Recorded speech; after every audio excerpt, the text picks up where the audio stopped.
É o Fernando Rodrigues, nosso ilustre convidado de hoje. Salve, Fernando, seja muito bem-vindo ao Tudo nosso bem? convívio. Tudo muito bem, Fernando. Obrigado por ter aceito o nosso convite para essa, como eu digo sempre, Fernando, esta é uma conversa informal entre amigos jornalistas. Tá? Muito bom. E- Então, queremos contigo te ouvir, conversar sobre a tua carreira, conversar sobre o Poder 360, conversar sobre o poder, conversar sobre Congresso, um pouco sobre Executivo, e não deixando nunca, Fernando, de a gente falar também sobre, digamos, o momento atual da imprensa nacional, né? É, oprimida por um lado por certas coisas, incentivada e estimulada por outras, tendo agora, inclusive, a concorrência da inteligência artificial, sem contar todo esse universo enorme aí da internet. Então, Fernando, seja muito bem-vindo e fique bastante à vontade aqui conosco. Bom, em primeiro lugar, uma alegria estar aqui com vocês. Quando veio a sua mensagem, e lembrando do Cojornal, da Cojornal, que eu conheci no final dos anos 70, Sim. tive muitas boas lembranças e tinha amigos do movimento estudantil na época, no Rio Grande do Sul, então fiquei muito feliz de receber o convite. Um prazer estar falando aqui com vocês, estou à disposição. Pois então, Fernando, o prazer é muito nosso, tenho certeza, tá?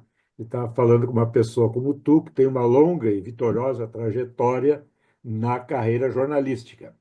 Eu acho que nós podíamos começar, Fernando, um pouco assim, rememorando um pouco atrás, que não se pode deixar de dizer que tu és um dos pioneiros entre os blogueiros brasileiros, na medida em que começaste lá no início dos anos 2000, né, com um blog junto ao UOL, e daí foi crescendo e chegou ao Poder 360. Como é que foi esse processo todo, Fernando, deixando especialmente de atuar em redação, né, redação física de jornal, como a Folha de São Paulo, onde tiveste uma trajetória muito importante também. Como é que foi toda essa transição para você?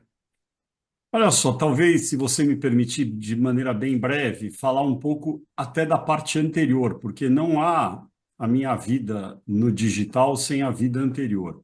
Então, Certo, certo. eu vou fazer 62 anos agora, em abril, e comecei como jornalista bem no início dos anos 80, bem jovenzinho. E tive a fortuna de trabalhar em jornais que à época tinham relevância, não é? E que me ajudaram a aprender esse ofício pelo qual eu sou apaixonado até hoje, que é o jornalismo. E eu comecei em dois lugares, como crítico de teatro no Diário do Grande ABC, em São Paulo, no Grande ABC, e era também repórter freela do jornal Folha de São Paulo, mesmo tudo era freela, né?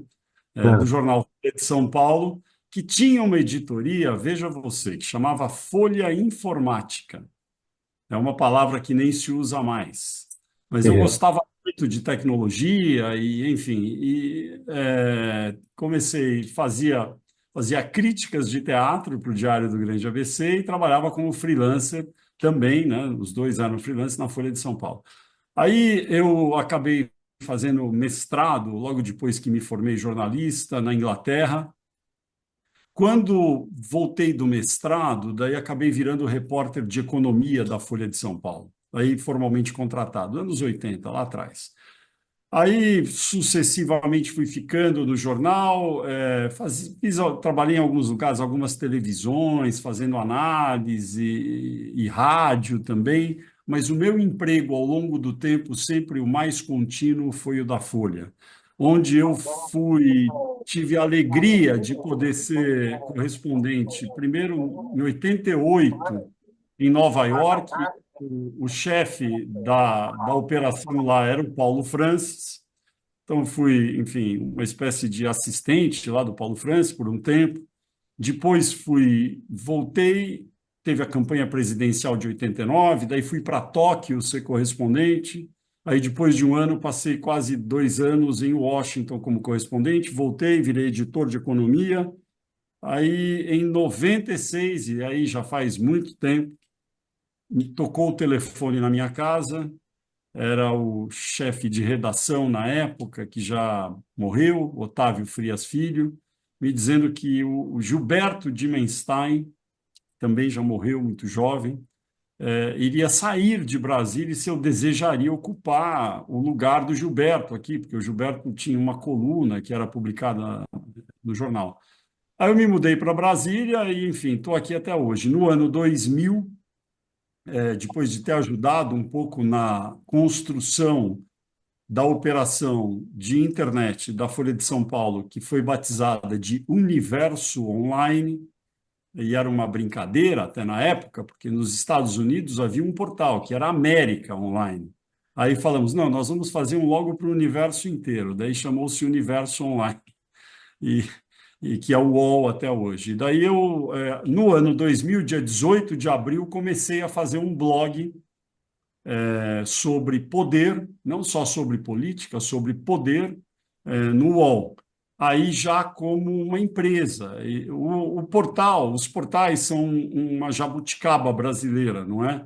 Nem tem mais nos outros países, mas aqui prevaleceu. São várias pessoas que são contratadas de maneira externa, né? Não são funcionários, né? A maioria, que produzem alguma coisa que é encapsulada dentro daquela operação. Era o que eu fazia, e a partir de 2014, quando eu finalmente acabei sendo demitido da Folha, eu e uma porção de pessoas, daí eu falei, bom, acho que agora talvez seja melhor eu pegar toda a minha operação, tirar de dentro do UOL, e já tinha um acervo enorme de informações, e fazer eu mesmo um jornal digital. E assim continuou a operação, mudou de nome, em vez de blog, que é uma expressão que, inclusive, hoje em dia ainda ficou muito pior, não é?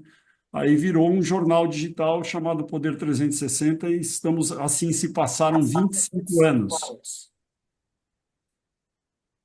E é realmente uma grande trajetória.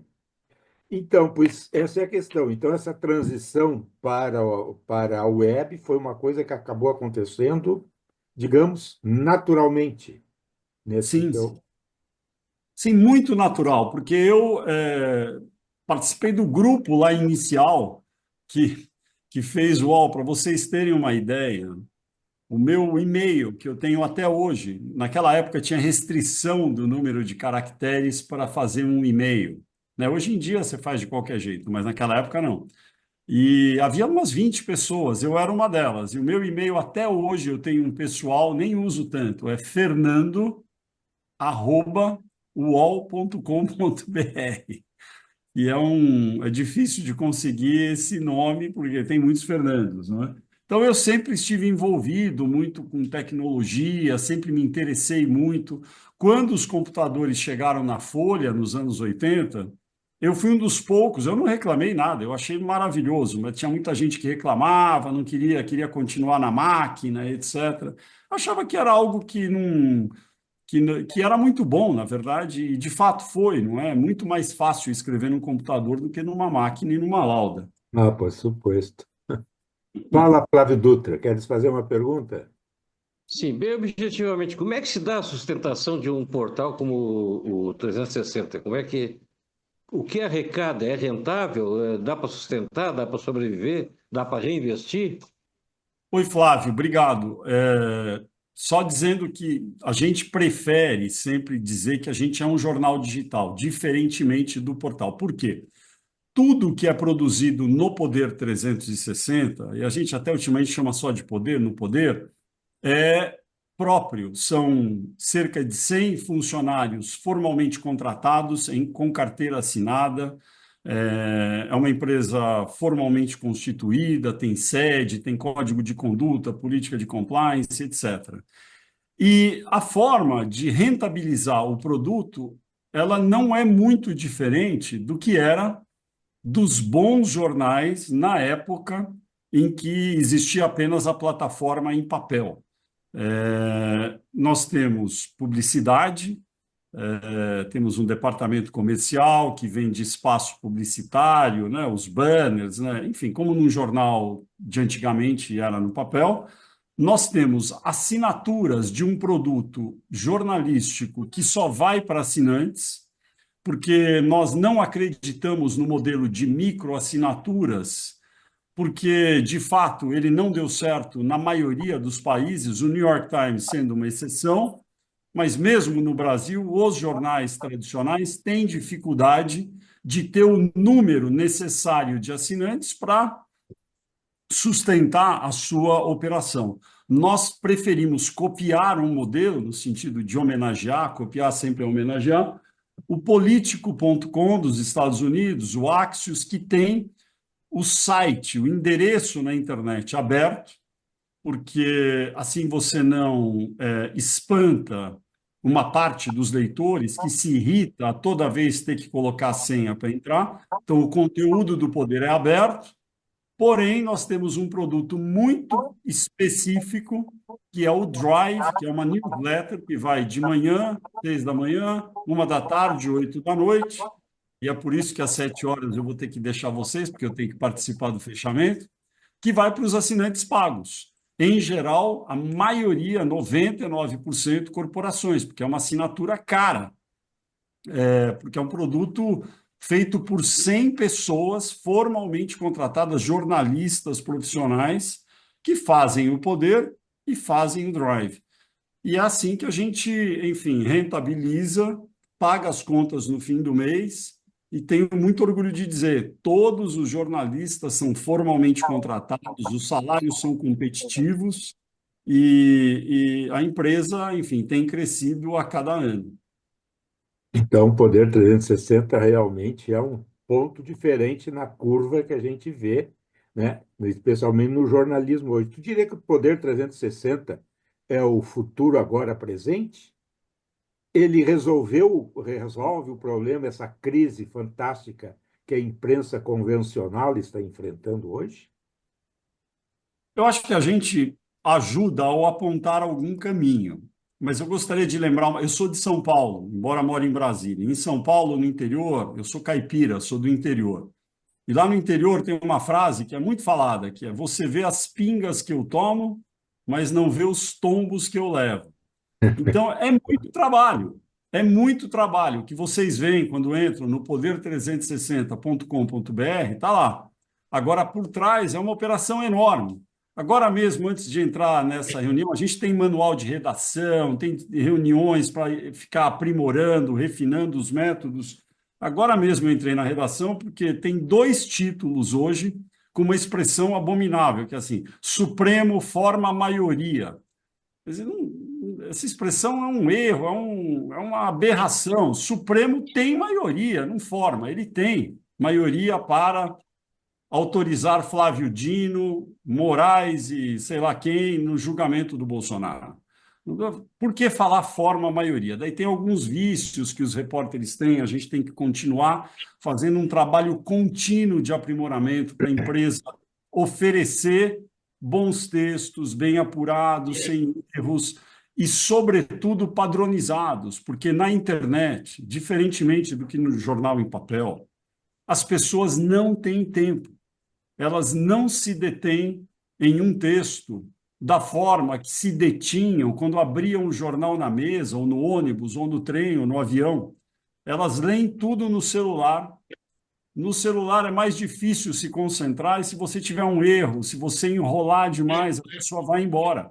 Então, é um trabalho muito grande, incessante, mas eu acho que a equipe é muito preparada, a gente tem uma equipe muito apaixonada aqui pela profissão e tem dado certo. Mas E aí, Valia, José Bortotti, estou falando aqui de Pato Branco, Paraná. Estou de passagem aqui, não podia perder essa oportunidade dessa conversa com o Fernando. E como ele disse, eu acho que o Fernando fez é um negócio extremamente difícil, né? No momento que a imprensa brasileira estava, as grandes casas editoriais estavam todas com dificuldade, e de fato só aumentou as dificuldades, ele encontrou um espaço muito importante. Nós, na época, inclusive, na mesma época que o Fernando fez o Poder, nós criamos os Divergentes, que era um grupo Tales, Helena Chagas, Brito e o Andrei, e o nosso projeto não foi para adiante, porque não tinha um modelo de negócio por trás que sustentasse, né? Mas o Fernando é um dos melhores repórteres de economia que eu trabalhei, conheci ele na Folha, trabalhamos juntos, e fora depois acompanhei a carreira dele. Ele é um grande profissional que também tem um pé na política, né? Eu gostaria de falar sobre isso, mas nesse momento eu queria que ele nos falasse um pouco o grupo dele. Eu vi que o grupo tem pesquisa, né? Tem o Poder Data, que faz pesquisa, é uma pesquisa importante que saiu hoje, inclusive, que outros produtos, né, que são importantes em referência, ele trabalha, e quais são os mais rentáveis, quais são os mais importantes. Oi, Vanir, muito bom te rever aqui. Obrigado. Eu me lembro quando eu era editor de economia, você é repórter de economia em Brasília, então muito legal estar te revendo Bacana. aqui, viu? Obrigado. Olha só, os principais, como se diz, verticais de rentabilização do negócio são dois. Primeiro, os anúncios, que tem várias formas hoje em dia. O anúncio pode ser um vídeo, que é no formato de vídeo, é um banner, é um pirulito, é um GIF, é um conteúdo patrocinado, como se diz hoje em dia, que diz quem paga por aquele conteúdo. Esse é um vertical importante de rentabilização. O outro são as assinaturas da newsletter exclusiva para assinantes, o Drive. E aí nós temos alguns outros produtos, mas eles não representam um faturamento tão alto. Por exemplo, nós temos uma divisão que se chama Poder Ideias, que nós não somos uma empresa de eventos, mas a gente, de vez em quando, faz um seminário sobre reforma tributária, que muitas empresas têm interesse. E aí nós organizamos, debatemos a reforma tributária e tem patrocínio de alguma empresa, e tudo é público. Por quê? Porque esse tema tem relevância jornalística e interesse público. Então, se o tema tem relevância jornalística e interesse público, a gente pode organizar um seminário, uma oficina para debater o tema, enfim, o que seja, e fazer desse produto algo que nos ajude a sustentar o negócio também, porque ele tem vasos comunicantes com o jornalismo, porque ele produz notícias. A gente chama o ministro, chama o deputado, o senador. E temos também uma divisão desde 2017, que se chama Poder Data, que faz pesquisas. Essa é uma divisão que nos dá, de vez em quando, alguma rentabilidade, porque nós não temos um esforço muito grande também para estruturar mais a área comercial dela. E nós temos uma diferença das empresas de pesquisa tradicionais, porque nós não trabalhamos para governos, para partidos políticos, nem para políticos, que é um mercado enorme para essas empresas. E a outra coisa que a gente faz aqui, também uma idiosincrasia nossa, nós chamamos as empresas de pesquisas de empresas de pesquisas e não de institutos, que eles não são. Eles se dão o nome de instituto, mas são empresas comerciais como qualquer outra. Não são órgãos beneficentes, ONGs ou o que seja. São empresas, todas são. Mas no Brasil tem essa curiosidade, desde o IBOP, que já acabou, mas chamava Instituto Brasileiro de Opinião e Pesquisa, mas não era um instituto, era uma empresa de opinião pública que pesquisava, não é? Nos Estados Unidos não se usa isso, e a gente aqui usa empresa de pesquisa. Flávio Dutra, ativa o teu som e pode te apresentar novamente. Eu vou trazer outro assunto da hora, outra questão da hora. Como é que tu enxerga essa questão das Big Techs, esse poder das Big Techs, tá? E essas tentativas, de um lado, de restringir, que é tido como censura para alguns, e por outro, como uma necessidade de enquadrá-las. Enfim, como é que tu enxerga essa questão? Boa, Flávio. No caso, regulamentar a atividade delas, né? Diga aí, Eu acho Fernando. que tem dois níveis aí de discussão. Um é esse sobre regulamentar, como ordenar esse mercado. E o outro é do ponto de vista econômico. Eu, por exemplo, sou um jornal digital. Quando eu era um jornalista de um jornal impresso, o que determinava o sucesso de um jornal impresso? Era ter dinheiro para importar uma impressora GOS da Alemanha, vinha de navio, não é? E daí comprar muito papel que vinha da Finlândia, do Canadá, sei lá, e tinta, né? Esses eram os insumos. E como a gente sabe, papel de imprensa não tem imposto no Brasil, tinha alguns benefícios. E se você tem um jornal digital hoje, você não precisa importar uma impressora GOS da Alemanha, que vem lá no navio, não precisa. Você precisa, Flávio, comprar tempo de processamento e espaço de processamento em nuvem. Para isso não tem desconto no imposto de renda, não tem nada. Hoje mesmo tivemos uma reunião grande aqui, nós compramos esses serviços de algumas empresas, mas, sobretudo, no momento, o maior espaço de processamento que a gente tem, e são na casa de dezenas, centenas de milhares de reais, é do Google. Aí o Google fez um reajuste no preço. Aí a gente está agora cotando com os concorrentes do Google, a Microsoft e outras, a Amazon, que fornecem esse serviço de nuvem que é vital. É equivalente a não ter papel para imprimir o jornal se fosse antigamente.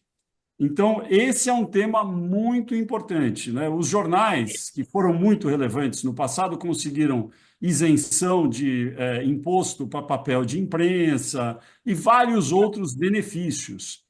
E os jornais digitais, que somos nós, na nova era, a gente não tem nenhum benefício. A gente paga imposto como se fosse uma marcenaria, uma padaria ou uma fábrica de automóveis. E eu acho ok isso. Mas esse é um grande desafio que temos. Passando para outra área, mais do ponto de vista, vamos dizer, sociológico, ideológico, eu tenho muitas dúvidas sobre como criar um ordenamento do mercado para que as big techs sejam regulamentadas. Ponto 2. Eu acho muito importante que elas tenham responsabilidade por aquilo que divulgam. Isso é muito importante, mas eu não tenho uma resposta definida, clara, com argumentos cartesianos, sólidos, sobre como deve ser essa regulamentação, porque todas as fórmulas que me apresentaram têm brechas para permitir alguma arbitrariedade por conta do que seria implementado. Então, eu não sei, sinceramente, como fazer, reconhecendo que é um problema a ser tratado.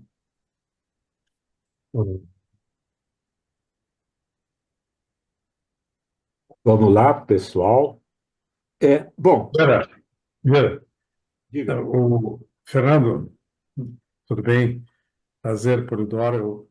Eu costumo visitar o Poder e acho que uma das grandes coisas que vocês conseguiram construir é fazer algo que atrai sem ser caçador de cliques, né? Isso vocês são relevantes. Quando tem algum assunto mais polêmico, né, que está essa guerra na nas redes, etc. Ir ao poder é olhar e ler alguma coisa que está fazendo uma matéria jornalística independente. Essa é a sensação, né, que se tem. O que deve ser para vocês, assim, em algumas vezes, algum dilema de aumentar a atratividade para aumentar a audiência e, ao mesmo tempo, ter que manter aquela postura de quem está fazendo um jornalismo correto e tal, não está fazendo sensacionalismo, não está fazendo títulos para captar a leitura, senão títulos que são entregues na matéria, o conteúdo entregue na matéria e tal. Então, essa é a primeira coisa que eu gostaria de dizer, e acho que isso é muito importante, e parabéns por ter conseguido. Eu também tenho negócio nessa área, sei como é difícil gerar resultado, ter receitas. E sobre esse tema, assim, desculpa eu estar falando um pouco mais, mas eu queria provocar falando um pouco disso. Nesse tema, a disputa que existe, né, entre os veículos, me parece que se dá muito mais na solução de cada um do que uma solução coletiva. Não vai ter um formato.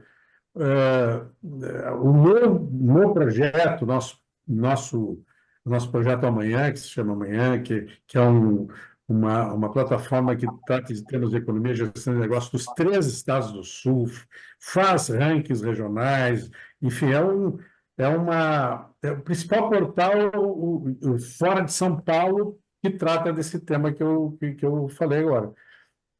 Então, essa ideia de vocês de mesclar algumas iniciativas que são, assim, se não são exatamente o modelo mais tradicional, como um evento, que é a produção de conteúdo, que você disse, traz um deputado, né, é muito importante. Mas, olhando para frente, o que vocês enxergam sobre tudo isso que está acontecendo, inteligência artificial, essas tendências, como é que vocês enxergam o caminho? Como é que tu enxerga esse caminho do poder no meio dessas novas tecnologias, dessas novas configurações e desses debates aí sobre regulamentação, né, que você já falou? Anotei aqui, são 3 temas: caça-cliques, modelo de negócio, se existe um ou não, e inteligência artificial e novas, enfim, possibilidades. Caça-cliques. Outro dia teve um evento importante com um monte de jornalistas, me convidaram, eu, enfim, fui lá falar, e daí teve uma discussão grande sobre como os jornais sérios, que têm enfim, procuram fazer bom jornalismo, etc., podem atrair mais pessoas, porque a gente fica refém, as pessoas só querem ver o TikTok, só querem ver fotos no Instagram, não dão atenção para noticiário de economia, política, negócios, etc.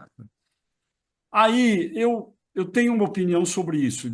Assim, se você quiser ter 1 bilhão, 10 milhões, 50 milhões de pessoas vendo, é fácil, mas não é esse público que nos interessa. Eu tenho um concorrente aqui em Brasília, daí me perdoem, mas eu vou dizer o que estava escrito na manchete deles outro dia. Eles têm muita audiência. Não é bem um concorrente, porque é um portal e a gente não é portal. E eles fazem notícia de tudo, mas a notícia era assim: fulano, ou homem, sei lá, é atendido na emergência do hospital em Brasília com objeto de 1 metro de comprimento no ânus. Quer dizer, tenho como concorrer com isso. Não posso. Eu não posso concorrer com isso. Eu não vou ter isso aqui. É, então, nós não temos caça-clique. Agora, por outro lado, a nossa audiência hoje, ela flutua. Isso é um dado público, é da Comscore, que é a multinacional inglesa que mede a internet no mundo, tem que pagar, a gente paga, porque o mercado publicitário exige, e a gente está lá, a gente tem, em média, na faixa de 8 a 12 milhões de visitantes únicos, que é uma audiência muito respeitada, já acho muito. Eu Uma até audiência ótima. estranho, É uma eu até audiência ótima. estranho que tenham 10 milhões de pessoas diferentes que se interessem pelo projeto de imposto de renda, pelo, sei lá, pelo deputado, pelo CAD, pela agência reguladora, sei lá o quê. Eu Mas acho em que que tempo? Só para alguém. Em que tempo? 10 milhões em que tempo? 10 milhões por mês, né? Essa que é Por a mês. medida. A gente tem 10 milhões por mês. Por dia, deve ser na faixa varia de 400 a 700 mil por dia. E daí você não soma, né? Porque é só os únicos, daí no final do mês que você faz, que é a métrica que o mercado publicitário exige. Então, eu falei para uma pessoa que estava muito aflita, dizendo que a audiência ainda é baixa, o Brasil tem 213 milhões de habitantes. Eu falei, olha, deixa eu te falar uma coisa. Quando eu fui editor de economia num jornal impresso que teve uma tiragem muito grande, foi uma vez, no início dos anos 80, perdão, 90, foi a Folha de São Paulo. Naquele domingo, a Folha teve 1.600.000 exemplares, num domingo. Mas no dia de semana, acho que eram 700, 800 mil. O que esses números nos dizem? Esses números nos dizem, Polidoro, que, na verdade, no mundo, nunca houve, nas sociedades, por mais desenvolvidas que fossem, uma maioria querendo ler o que o Congresso fez, o Poder Executivo, o Supremo. Nunca houve. Isso é um fato. Nunca houve. O New York Times agora tem 10 milhões de assinantes. Mas os Estados Unidos têm 320 milhões de habitantes. E desses 10 milhões, eu acho que são digitais, não é? Deve ter uns 3 milhões fora de lá. Então, o que nós, jornalistas, que escrevemos sobre as notícias mais nobres, etc., temos que entender é que, infelizmente, a sociedade inteira não vai demandar esse tipo de jornalismo. Mas sempre foi assim. Talvez hoje seja até Exatamente. melhor. Seja até melhor, porque com 10 milhões em média de visitantes, porque 10 milhões são 10 milhões de pessoas diferentes, que pelo menos uma vez, às vezes todo dia, visitam o poder e leem o que a gente escreve. Eu acho que eu estou quase no teto, porque eu nem sei se o Brasil tem 10 milhões de pessoas que realmente se interessam Consomem por esse isso, me surpreende, entendeu? Me Tomara que surpreende. tenha. consomem Pois esse tipo é, de pelo informação. menos eles nos visitam, não é? É. Aí, então eu acho que a gente nunca vai aqui, a gente não faz concessão a caça-cliques, não faz concessão ao noticiário que não seja correlato ao poder lato sensu. Nós não temos noticiário, por exemplo, de resultado de jogo de futebol, nós não temos horóscopo, que, aliás, é fake news, né? E continua sendo publicado. A gente não tem entretenimento, a gente não tem noticiário de cidades, buraco de rua, etc. A gente cobre o poder, que é os poderes constituídos, agências reguladoras, negócios, empresas, indústria de mídia, indústria de tecnologia, indústria da saúde e até a indústria do esporte. A gente não fala o resultado do jogo, mas se o jogo teve uma audiência recorde, se ele produziu faturamento recorde, isso aí nos interessa. Então, a gente cobre a indústria do esporte, que é uma indústria, e isso é poder. Então, esse é o nosso, vamos dizer assim, um segredo de polichinelo, porque nos Estados Unidos está acontecendo isso. Nós não temos como ser um jornal como era, sei lá, a Folha, o Estadão, de antigamente, que tinha essa grossura aos domingos, pesava às vezes 4, 5 quilos, porque não há essa demanda. Naquela época, os jornais eram riquíssimos e aqueles exemplares de domingo com 3, 4 quilos eram subsidiados pelos próprios leitores. Ninguém lia inteiro, mas você comprava. Você queria ler economia, política e esportes, mas não lia cultura, outro Foi lia... classificado. Exato, exato. Agora, você levava junto a editoria de política, não é? É. Hoje em dia, infelizmente, esse nível enciclopédico não tem demanda. Quem sabe no futuro, né? Se a gente se tornar muito rentável, eu vou cobrir tudo, mas sem caça-clique.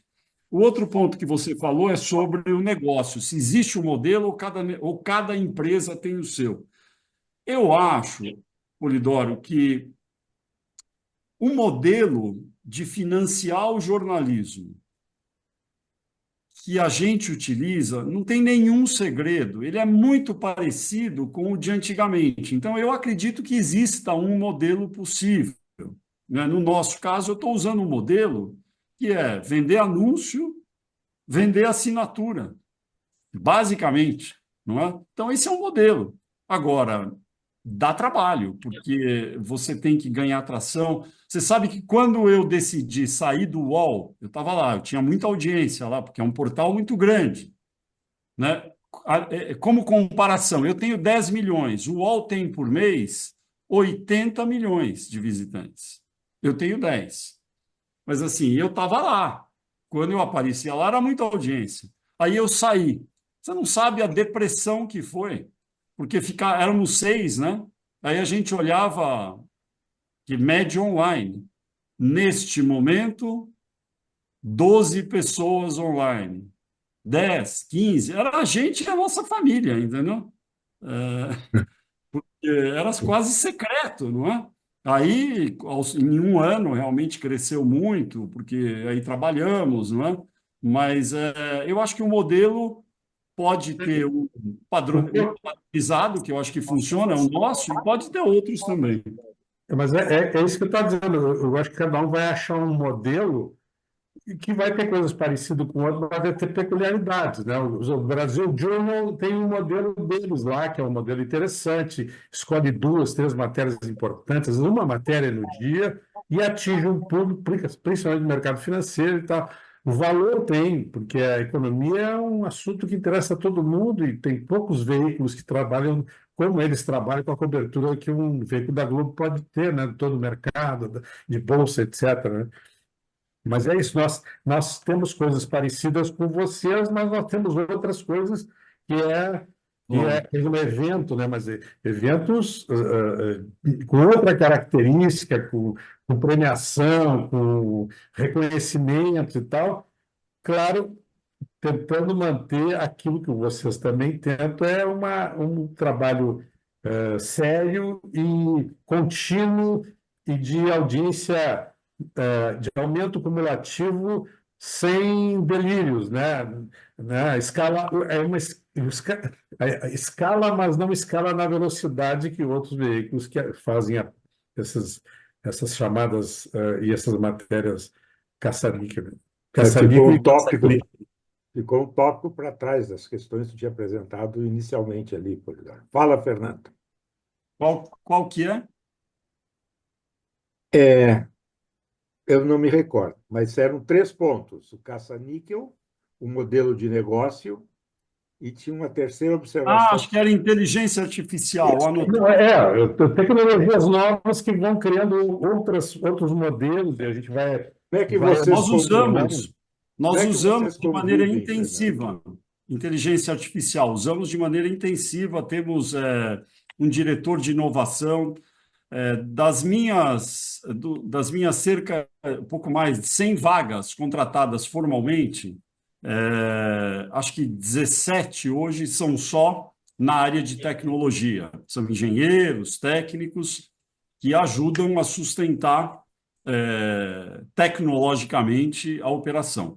E nós usamos inteligência artificial de maneira intensiva, porque é um recurso que não podemos desprezar. Agora, como é que se usa a inteligência artificial?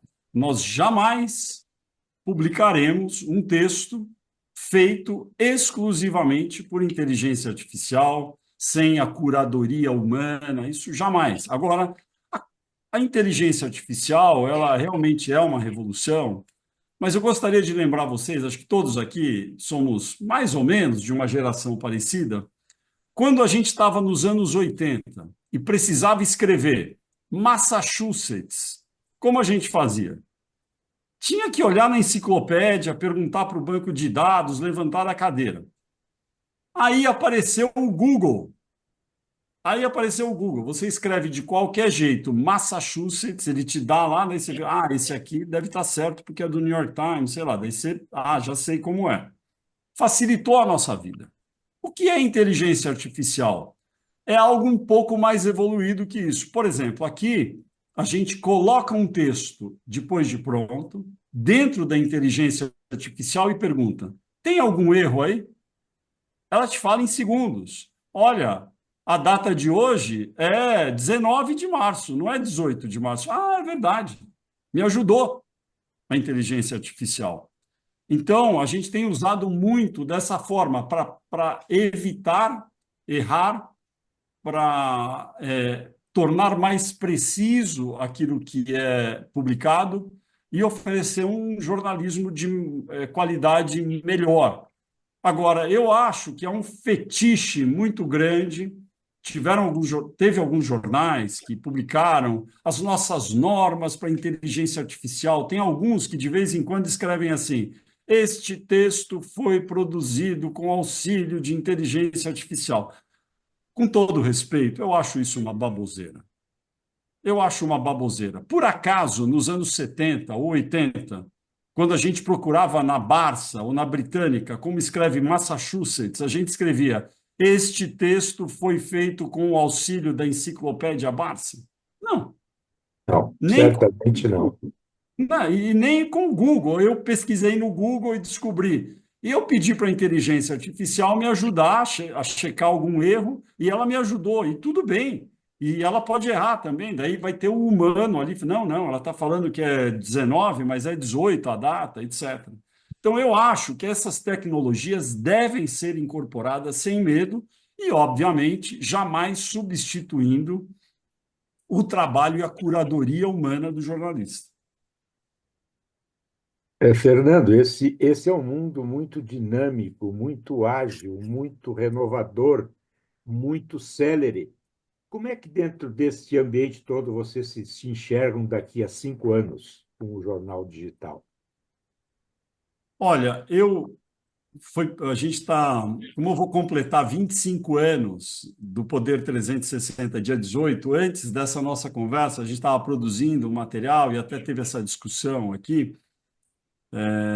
Curiosamente, foi a mesma pergunta. Eu disse: eu quero que a gente siga neste caminho de produzir bom jornalismo profissional e seguir aquela frase, eu nem sei de quem é, volta e meia ela é atribuída a alguém, que o que nos torna um bom jornal, o que é um bom jornal?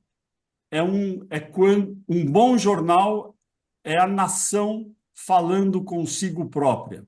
Então, poder falar para um público cada vez mais amplo no Brasil, de maneira que o nosso público tenha confiança no trabalho que é feito por aqui, que a nossa credibilidade continue a aumentar e que a gente siga esse caminho e consiga ampliar.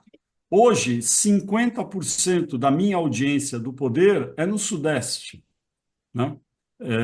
Audiência, porque Brasília é muito pequeno, enfim, a gente está em Brasília, mas a gente fala para o Brasil e tem a ambição de explicar o poder para o Brasil. Vocês sabem que o Brasil tem uma característica curiosa, sei lá, se você pegar os países do G20, os países relevantes do mundo, todos os países têm veículos de comunicação que falam com o país inteiro, dialogam com o país inteiro, com sede em suas capitais. O Brasil, por razões diversas, teve os seus maiores jornais e veículos no Rio e em São Paulo, né, por muito tempo. E eu Certo. acho que esse espaço, esse vácuo que se abriu em Brasília, precisa ser preenchido cada vez mais. E é essa a nossa ambição. É essa questão do poder dado, da pesquisa, você deve ter pessoas qualificadas aí, não sei se o Vladimir passou por aí, né? Você deve ter uma equipe qualificada. Isso aí não é uma coisa de muito trabalho, né? Você usa essa pesquisa do Poder Data para resultado eleitoral, para pesquisa de aprovação de governo, como está publicado hoje, ou usa a pesquisa, inclusive, do ponto de vista de identificar tendências dentro da economia e junto com isso, você poderia falar essa visão da autoria da pauta, né? Qual é a tua pauta, né? Quais são os teus assuntos que te move a cobrir no dia a dia? Vanir, o Poder Data ele presta serviços fazendo pesquisas para empresas privadas. A gente tem várias empresas que contratam serviços para pesquisar o mercado. Isso a gente faz, porque aí não tem nenhum conflito de interesses. Quer pesquisar o mercado de, sei lá, da venda de automóvel, de bebidas, ou o que seja. Então, esse é um tipo de trabalho que o Poder Data faz. E no caso das pesquisas de opinião que são publicadas, é um custo que nós temos, porque é tudo feito com recursos próprios, mas nós publicamos a cada 2 meses, pelo menos, uma pesquisa nacional sobre aprovação, desaprovação de governo e outros temas relevantes. Racismo, consumo de drogas, segurança pública, enfim. Tem um acervo já grande, porque começou em 2017. E não usamos muito para fazer outras pesquisas, porque custa caro fazer uma pesquisa, não é? Agora, a gente tem às vezes, a gente coloca alguma pergunta, em geral, ali para ver a taxa de conhecimento do Poder 360, ver, enfim, se as pessoas têm alguma opinião, mas é mais para consumo interno nosso. Então, para responder sobre a empresa de pesquisas, é isso. Sobre pauta, Ivanir, é poder, não é? É tudo que move o poder, né? Ontem, a grande pauta foi o anúncio do projeto de lei de iniciativa do governo federal para mudar as regras do imposto de renda. Então, teve um esforço enorme ali para fazer uma cobertura que desse ao leitor, minimamente, uma noção do que está para vir. E é esse tipo de pauta. Você já esteve em Brasília, é muito. Por exemplo, agora tem a definição de quem vai presidir as comissões permanentes de trabalho na Câmara. Isso é muito importante, porque são nas comissões que as coisas são decididas. Depois vai ser votado o orçamento do ano em curso, muito atrasado. Esse tipo de pauta nos interessa. Agora, na iniciativa privada, a gente tem já uma pequena sucursal em São Paulo. Cada vez mais vamos passar a cobrir também o mundo dos negócios, do mercado financeiro. Já fazemos isso a partir de Brasília, mas daí vamos intensificar mais. Fernando, é importante a gente registrar aqui que o Fernando é detentor de 4 prêmios ESSO de jornalismo. O primeiro deles, em 1997, quando o Fernando, trabalhando na Folha de São Paulo, estou certo? Revelou todo o esquema de corrupção montado pelo honorável governo Fernando Henrique Cardoso para a compra de votos que viabilizasse o projeto da reeleição.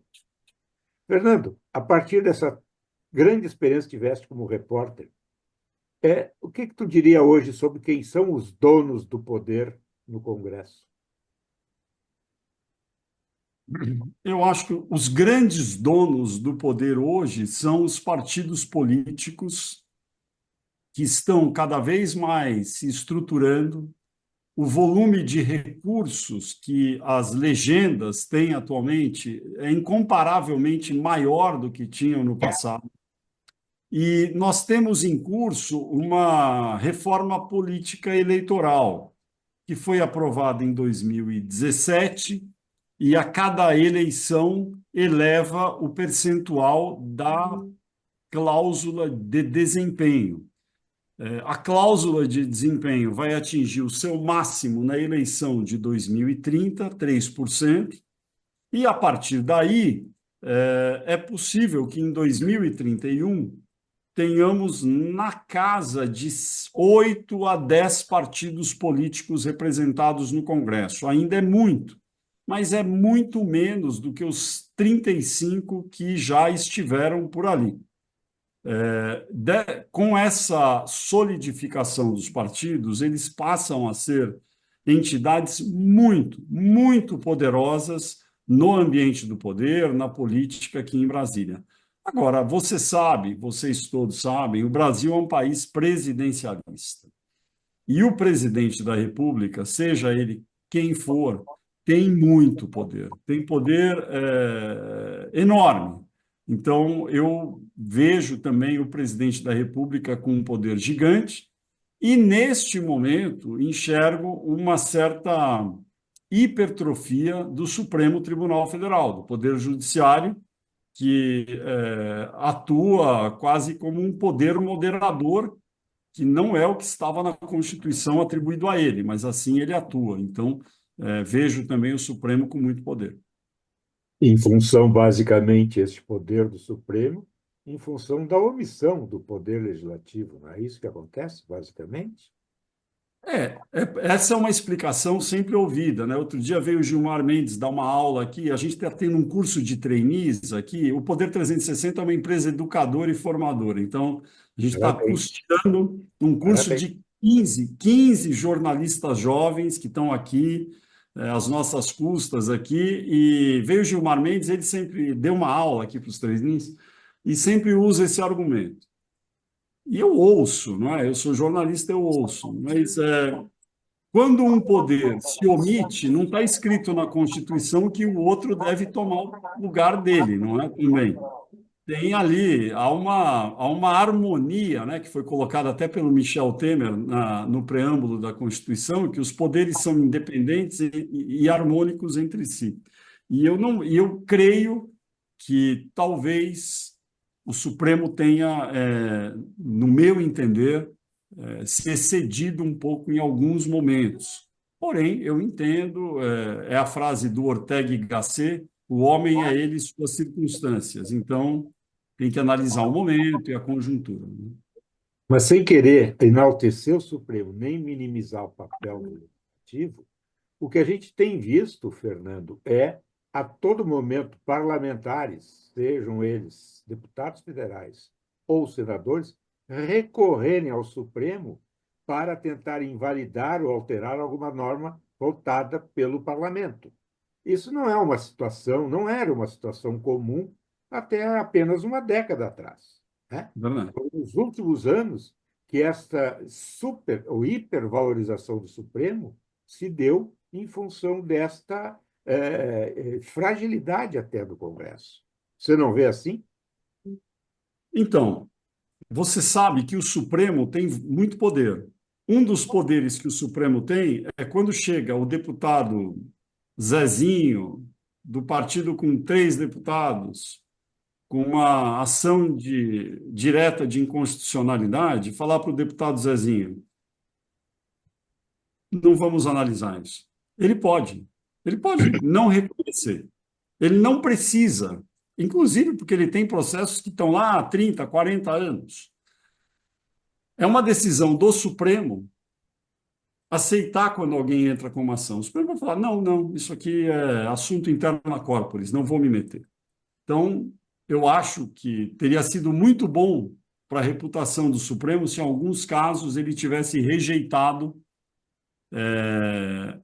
a análise de algumas ações que foram propostas. E a outra, evidentemente, isso é um absurdo, que um partido com 2, 3 deputados possa ficar apresentando ações no Supremo. Ele não poderia ter jurisdição para isso. Isso, é claro, é uma responsabilidade do Congresso fazer uma lei para melhorar esse tipo de situação. Coisa que eu acho difícil e talvez seja um pouco mais viável a partir de 2031, quando o número de partidos será menor dentro do Congresso, e aí talvez seja possível limitar um pouco essa sanha legiferante que tem ali alguns deputados de levar tudo para criar Tudo uma do lei, Supremo. depois pegar a lei e levar ao Supremo. Fernando, boa noite. Muito bom te ouvir, sou teu leitor diário e fiquei feliz porque me parece que pela primeira vez eu ouço sim nas nossas conversas e quando eu tenho contato com pessoas que estão fazendo jornalismo no mundo digital, alguém que consegue com muita clareza transpor os conceitos do jornalismo de papel para o jornalismo digital, respeitando pauta, produção, qualidade de texto, apuração, uso da inteligência artificial como algo auxiliar e não algo principal. Então, me anima ainda mais ler o Poder a partir de amanhã. Mas eu queria, muito boas as suas análises, mas eu queria também te perguntar como é que tu enxerga aí de Brasília, da corte, essa questão toda, essa polarização do Lula e do Bolsonaro, desses dois extremos. Vamos pegar assim, né, para a gente simplificar a pergunta para ti. Como é que tu enxerga assim tu acho que fez uma boa análise do Supremo, fizesse uma boa análise agora do Legislativo e do Executivo. Como é que tu está enxergando esse cenário de total polarização que isso se traduz, inclusive, aqui, por exemplo, no Rio Grande do Sul, onde a gente hoje, quando vai falar de candidatos, a gente fala do candidato do Bolsonaro, que é o governo do Estado, e do candidato do Lula. A gente não fala mais de candidatos ideológicos, ou que vão ser de esquerda, ou vão ser de direita, mas, enfim, esses personagens viraram os nossos referências. Como é que tu vê isso? Olha, eu entendo que aquele mundo que se formou depois da Segunda Grande Guerra Mundial, e que evoluiu até a queda do Muro de Berlim, e que nos deu um mundo do multilateralismo, a construção da ONU, da OMC, da OMS, todas essas organizações, a União Europeia, o Parlamento Europeu, em certa medida aqui, de maneira ainda mais simplória, o Mercosul, o Parlasul, etc. Esse mundo, ele chegou perto de um certo esgotamento. Acho que o choque das culturas nas últimas 3 décadas, né? Tem aquele livro, O Choque das Civilizações, do Samuel Huntington, né? Que as pessoas com a globalização, elas ficaram mais próximas, elas viram como elas são diferentes, quando um muçulmano se encontra com um católico, quando um protestante se encontra com um hindu, a gente sabia tudo o que existia no mundo, mas agora estamos mais próximos, isso causa um estranhamento. Houve um avanço gigantesco das pautas identitárias ao longo dos últimos 30 anos e criou-se uma minoria, primeiro, que foi se transformando quase, talvez, numa maioria hoje, silenciosa, que não tem paciência mais para certas políticas que foram pautas, talvez, de todos nós aqui. Vou fazer 62 anos, minha formação foi toda no movimento estudantil, de esquerda, fiz protestos, ajudei, enfim, militei como todo mundo no final dos anos 70 no movimento estudantil secundarista, depois universitário, fui muito atuante, e a gente tinha algumas ideias que eram muito, do ponto de vista humanístico, importantes, mas talvez a execução de todas elas não tenha sido tão bem sucedida. Nós publicamos no dia dos 40 anos da posse de Sarney, no sábado, eu até fui à casa dele, entrevistei o Sarney, um gráfico que é assustador, tem 3 linhas o gráfico. 1985, as 3 linhas estão juntas. Aí você, 40 anos depois, uma continua no chão, no eixo X, e 2 dispararam, uma é a China, a outra é a Coreia, ou melhor, a Índia, né? São as curvas dos PIBs desses países. E eu acho que as pessoas, os eleitores, de maneira às vezes sanguínea, mercurial, reagem com ódio. Hoje todo mundo pode ir à internet e gritar o que bem entender. Antes você tinha que sair à rua. Hoje você senta, ou melhor, pega o celular e começa a escrever o que quiser e publica. E isso, enfim, não vai mudar ainda. Vai demorar, vai piorar um pouco antes de melhorar, na minha opinião. Essa polarização extremada dos dois lados da política vai continuar por algum tempo. Acho que os dois polos erram muito e não fazem nenhum movimento para resolver, pacificar e a gente ter uma discussão mais adulta sobre o que deve ser a política, a governança do país. Não sei se isso é bom ou ruim, mas não é só aqui, é em vários países, né? Olha como foi nos Estados Unidos, na Itália e em vários outros. Então, eu não tenho uma resposta para dizer o que vai acontecer, mas eu tenho a impressão que haverá um acirramento ainda de ânimos, vai piorar um pouco até que a gente possa decantar para algum novo tipo de modelo que substitua aquele que a gente teve desde a Segunda Grande Guerra Mundial. Fernando, todos nós temos que lamentar que 60 minutos é um período de tempo muito pequeno para uma conversa desse gênero com uma pessoa como tu, um jornalista respeitado e vitorioso e que está em Brasília, no centro do poder, né, acompanhando o par e passo. Eu estou dizendo tudo isso porque eu acho que nós temos que voltar a conversar. não sei quando, em função da tua agência, mas tentaremos, tá? Muito obrigado, Fernando, por essa tua pronta disponibilidade. Foi uma conversa riquíssima, tenho certeza, todos concordam comigo. Então, muito obrigado, Fernando. Vocês Eu têm... lamento, eu é que agradeço, lamento muito ter que deixá-los. Foi um prazer para mim. Eu adoro falar sobre esses temas, adoro falar sobre o jornalismo, que é a profissão que eu tenho como paixão da minha vida, e fico muito feliz de ter a paciência de vocês para me ouvir um pouco falar sobre isso. Muito obrigado a todos. Obrigado, Valeu, Fernando. Fernando. Muito obrigado a todos. Até uma próxima, pessoal.